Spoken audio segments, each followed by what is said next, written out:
Hey everyone, Kevin Krebs here, and today I'm going to be showing you how to make rain in Adobe Photoshop CS4. Please excuse my messy desktop. It's very messy.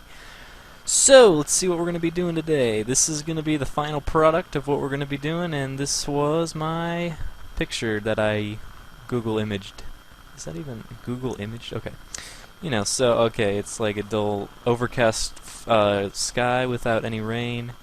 And then we added all the effects. Bada bing, bada boom, we got a rain. And some color out of this black and white image.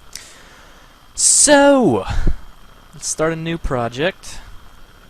Get rid of this one, because we don't need it. Stupid. And we're just going to drag our picture into here. Okay, here we go. Here's our picture. Yay. What we're going to first want to do is we're going to start an adjustment layer and go to levels. And what we want to do first is get our clouds so that they are more dark and depressing, pretty much. So I would suggest not moving this black arrow and just kind of move the gray arrow to the right. And you don't want the see, this part of in the photo is going to be more lighted because there's sun shining through the clouds right there, so you don't really want that to show very much. So I would keep the white at the low end, and that looks good to me. And then once you're done with that, you can go down here and make the cloud layer. I say layer, it's not really a layer, but you can make the clouds a little darker that way too. So.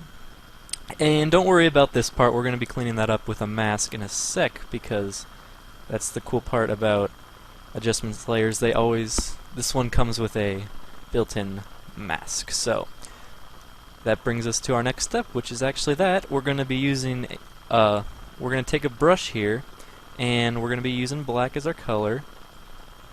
And as you can see, I just lit up that part of the sidewalk. And I don't need it to be this big, the brush that is. And I'm using a soft brush. I would not suggest a hard mechanical brush for this because you can see the edges of it very well. And you don't want the opacity for this very high either. So what we're going to do is kind of leave the clouds alone, and we're just going to go along the city and the sidewalk here with all the people and light them up. So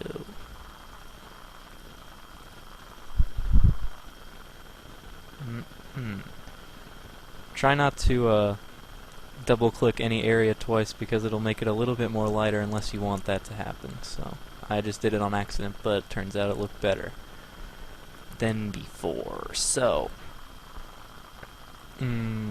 that's looking pretty good. I'm gonna just work with that because I don't need to take my time here. See, so that was our original image. It was very light, and now we got these dark clouds, and these people are they're all still dark. So as you can see, this guy kind of has a glow around him. What you want to do to take that away is just go over it with the white brush instead, and that'll be the reverse of black, obviously, and it'll reverse your mask effect. So as you can see, that's good. I'm not going to worry too much about that right now. And I switch my foreground color back to black, and bada bing, bada boom. There we go. So what we're going to do now is, now that we got our adjustments and level color, our light and dark colors all settled, we're going to go to a new layer, and we're going to start making it rain. So, and not in the African American sense where they throw money on the, never mind. Anyway, we're going to go to edit fill, or shift plus F5, and we're going to be using our foreground color, which is, it is not black.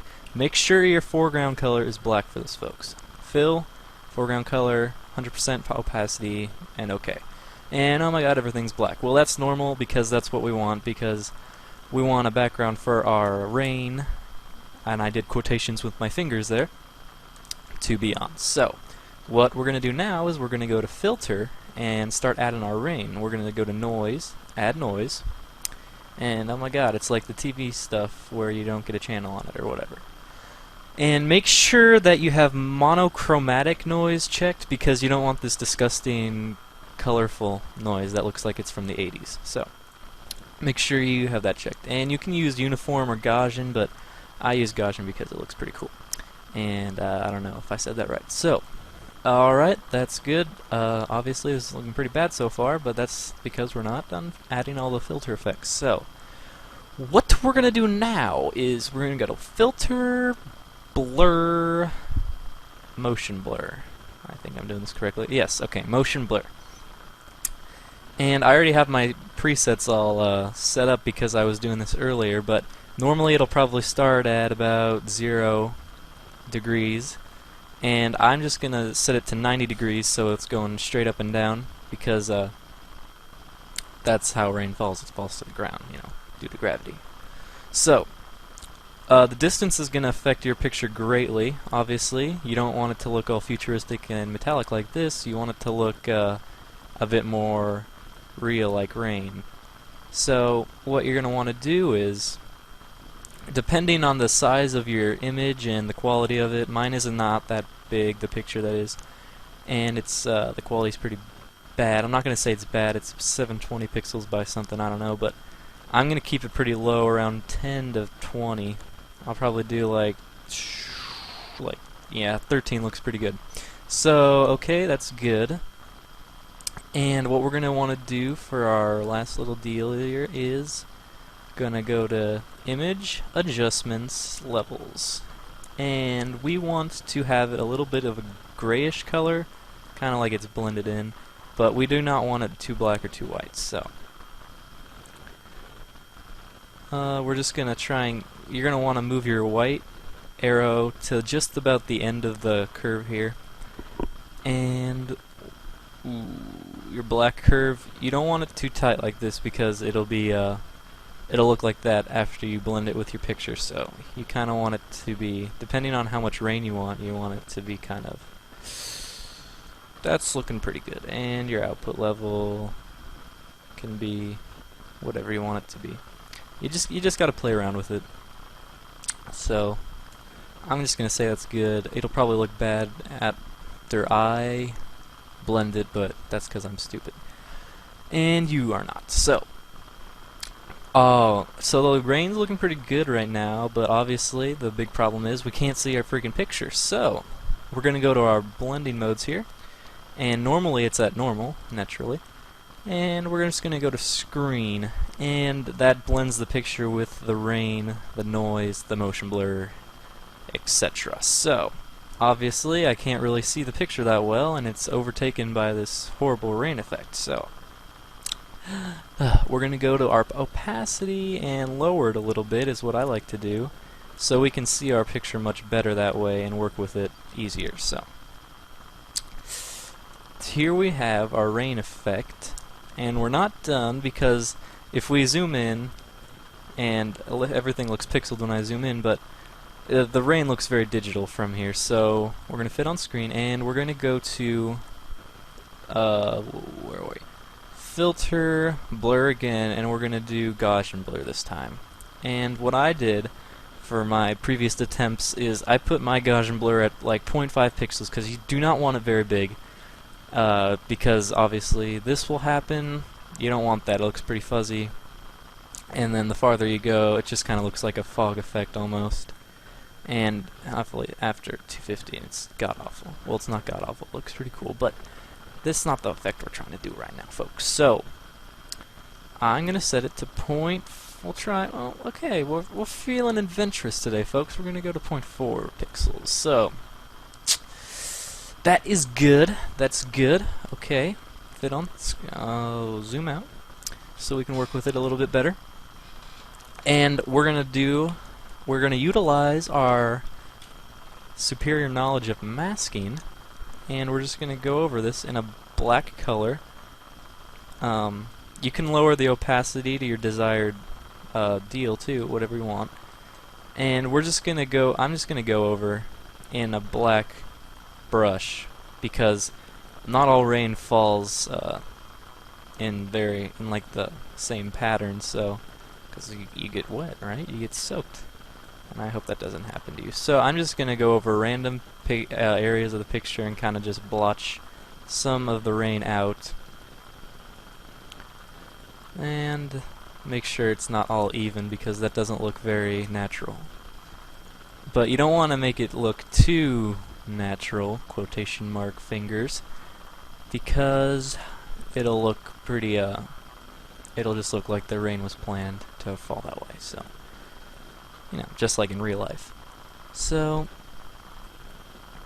you don't want the opacity to be too big, because you'll see that it's not very natural that way. If you just want to go over it and Control-Alt-Z if you don't like the way something is and you just want to redo something, you can do that, see. So, I'm just kind of speeding through this. It doesn't look very good for me, but if you have the right kind of picture and the right kind of time, this will look pretty good actually. So, you can mess with the fill on this layer too. You don't want it to look so like like such little opacity that you don't have anything going on, but you don't want it too much either. So, see, I don't really like this part I did right here because it doesn't look very natural. But you can see that other parts of this are man, I'm a mess. So, what you want? Okay, so I'm just gonna say that's good for right now. But you can take your time on it and whatnot. So that's basically the rain effect. I'm just gonna add a little finishing touch, and I'm gonna colorize it so it's got a little bluish tone, kind of a gray bluish tone. So it kind of just brings the picture together. So what we're gonna do is go into our adjustment layers, and we're gonna go to hue and saturation, and we're gonna click colorize. And oh my God, it looks like that crazy dust storm in Australia or Austria or whatever. That happened like a few weeks ago. So, what we're gonna do is, what happened? Okay, so we're gonna go to our adjustments, and we're gonna change our slider on hue over to a more bluish tone, so we got that stormy look going on. And I don't like my saturation to be too high for this. I kind of like the gray and the blue to blend together, so I'm just gonna kind of put it halfway in between blue and gray. And you can darken the picture a little bit too if you like. So that looks pretty good, and that's pretty much our effect. If you want to add a few more finishing touches, see, I don't really like it that dark actually. So, ooh, okay. So that's pretty much of our effect. You can see that we went from this plain boring day in the hood to this, a nice rainy day in the hood. I guess that's not that much better, is it? Anyway, I think that's a cool effect. Obviously, if you have a bigger quality picture and a bigger size picture, you can do much more with this, and the colors and the saturation and the beeping bopping. You get the idea. So, it did not come out that bad. I didn't think it would come out this good. For this round at least. I did some really good ones earlier, so that's just a quick example of how to do some rain in Adobe Photoshop CS4. Watch out for some new tutorials coming up. Marty's trying to get his computer fixed, probably, hopefully he'll have it by this week, all fixed up and ready to please you people. And, yeah, looks like it's, time to go. Okay, bye!